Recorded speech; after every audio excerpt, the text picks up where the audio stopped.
Hello and welcome. Sharing some jazz records that you can find inexpensively at record stores and online. Right now I'm actually showing you my Blue Note collection, which I'm going to show more of towards the end of the video if you're interested and you want to stick around. At the same time, I wanted to talk a little bit about pressings and sound and how that influences what I share on this channel.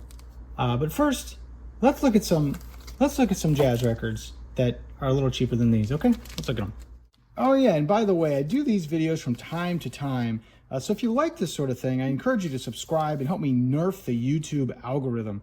Anyway, oh my gosh, yeah, let's just look at some records. Holy cow. Just flammable content on Blue Note. Classic jazz funk album that I've been really late to picking up for some reason. Very laid back, very grooving.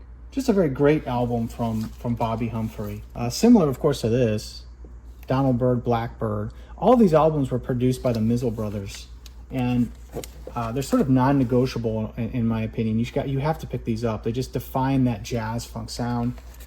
This one, it has $10 on it. Can you get this for $10 anymore? I don't think so. I think all these Mizzle albums have kind of gone up, but this you can actually find in record stores at least. You can find this for 12 to 15 bucks. It's one of those records that people charge more for online. I see this go for like $30 on up. But you can find it cheaply if you're patient and you seek it out in the wild, which is pretty crazy because this was like a $1 bin record not that long ago. Part of the reason I probably haven't picked it up yet, but highly recommend this great jazz funk album by Bobbi Humphrey. Check it out. This is a really cool session from Curtis Fuller, and really one of the better titles from the mainstream label. Probably closer to 20 bucks. So if this isn't cheap heat per se, but this is certainly as good as a lot of those big money records that have gone up in price on Muse and Groove Merchant and mainstream. And this is definitely one to pick up before it suffers a similar fate. I really love Curtis Fuller. I just think he's so good at cultivating a vibe and a mood with his records, that sort of perfect late 50s, early 60s hard bop that everyone seems to be looking for. Soul Trombone, this is one of my favorite records of all time. I wouldn't let the initial sticker shock of this scare you away. If you're patient, you can find this on eBay for, I don't know, 50 bucks. And it's really, really good. It also helps if you find a cover as beat as this one. But I'd also really recommend this. I see this record for $5 all the time. This is actually from a Curtis Fuller-led session from the early 60s on a small label on Warwick. It's reissued here with Freddie Hubbard as the lead, probably because he was better known and they wanted to sell more records. But, this is really quintessential early 60s hard bop. You've got Curtis Fuller, Yusuf Lateef, Walter Bishop Jr. Of black jazz fame is on this, on the keys. Just a really, really great record. So I'd recommend picking that one up as well. But this is actually really a fusion record, a la Miles in the Sky. So if you're familiar with this and you like this record, you'll probably like this one. And similar to, I think it's Tony Williams and Mile in the Sky, you have Lenny White on this, whose drumming is just kind of stringing everything together, along with Stanley Clarke, who's just really amazing on this. So great record from the 70s on mainstream. If you see this, definitely pick it up.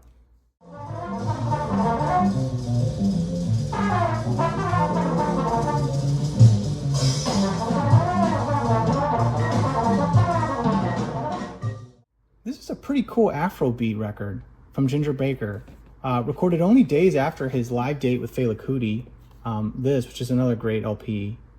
So as you can imagine, this has Fela on it, among other collaborators. I wasn't actually aware of this until more recently. When I picked it up, I saw in the Discogs comment that someone likened this to a companion piece of the live session with Fela Kuti, which I think is pretty apt. Of course, Afrobeat underpins this, but there's also jazz fusion on this. There's jam band stuff going on. I'm going to try to needle drop the first track, but if it gets flagged by YouTube, definitely check it out. Very cool album. Definitely recommend this.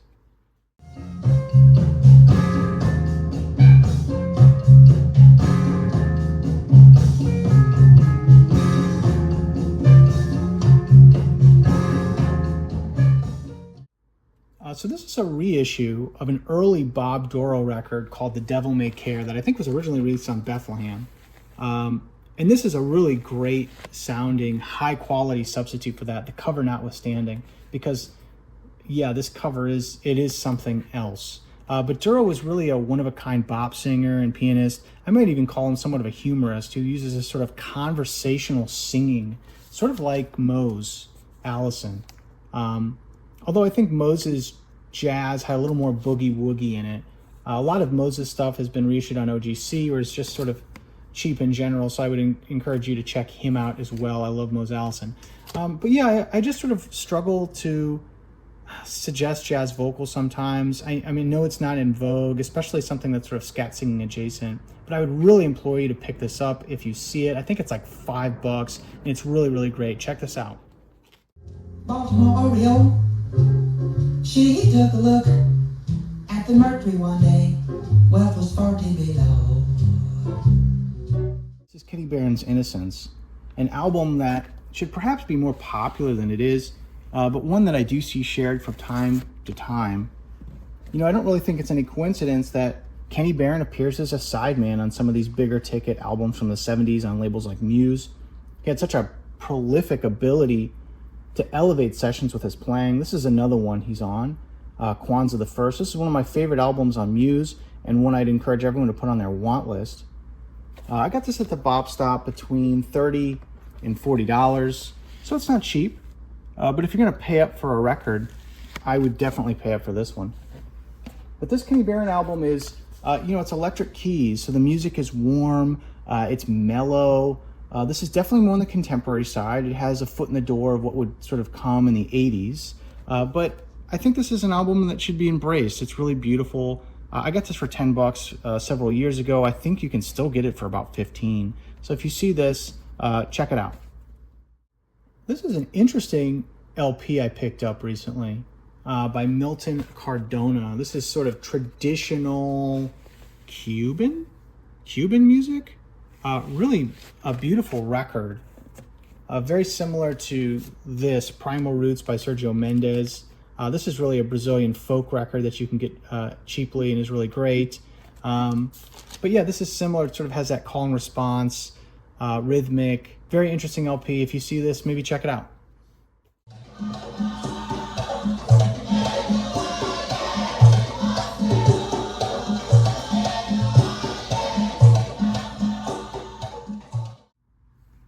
This is an unconventional release on the Impulse label, Rural Still Life by Tom Scott. This LP I think is notable because it goes in 14 different directions. It's jazz funk, post-bop, modal. At times it gets quite free. So definitely one I would recommend to the more adventurous listener, but a good LP nonetheless, in my opinion. I picked this up for about $2, which I think is exceptionally cheap. I think you can find this between $10 and $15 if you're patient. Tom Scott, check him out.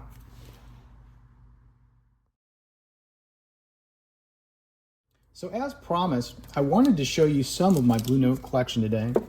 And as I go through these, I wanted to talk a little bit about pressing variations and sound and how that influences what you care about as a record collector. Because I show a lot of different kinds of pressings on this channel, right? Not just a Blue Note. But I think it's important to say sort of right away that I'm not doing shootouts here. And for me, if I comment on fidelity, it's really more of an afterthought than anything. And I guess that's sort of leading to my thesis statement. I wouldn't say that these records sound all that different from one another. And I know that's sort of a controversial thing to say. So I'm showing originals here. I have tone poets. I have Japanese pressings. I have 70s pressings. I kind of have the gambit. And while I'd say that these records certainly have differences from one another, right? So for example, an original mono by Rudy Van Gelder, it's gonna have more drive. It was cut quite hot. A Japanese pressing is gonna have a lower noise floor. Maybe it's a little bass shy. A Music Matters release or a Tone Poet's gonna have Kevin Gray's signature fingerprints, right? The perfect separation, dynamics, etc., etc. But if I'm being honest, I think these pressings, they have far more in common than they don't have in common, right? 99.9% of humans, they're not distinguishing any differences between these. And I think it's important to remember that. I think it's important to remember that this is just a hobby, and part of this hobby is distinguishing between the shades of gray, and they are just shades. You know, sometimes I think about people who are new to collecting, who come on these ecosystems, whether it's forums or YouTube, and they're just kind of inundated by these polarizing opinions on what you should buy and what you shouldn't buy. You know, but what sells records and what gets views, for instance, shootouts, is not necessarily good for you, right? And I think it's kind of important to have that perspective. You really need to be able to perceive when you're being advertised to, right? Whether that's for money or for views on YouTube. And, you know, I myself, I have to pump my own brakes sometimes. Like, I have to sort of stop and say, why am I putting another copy of Blue Train in my cart, right? Because I have this record, right? And there's certainly records that are my favorite and I have multiple copies, but at some point you sort of have to ask yourself, am I buying this to make me happy, or am I buying this for some other reason? And that's really a question I would encourage all of you to sort of ask yourselves sometimes too, at least on occasion. So anyway, that's sort of my opinion on pressings and sound. It does influence what I recommend here. I hope you enjoyed my PSA. I hope it didn't give you an existential crisis. Anyway, keep buying jazz records, and until next time, take it easy.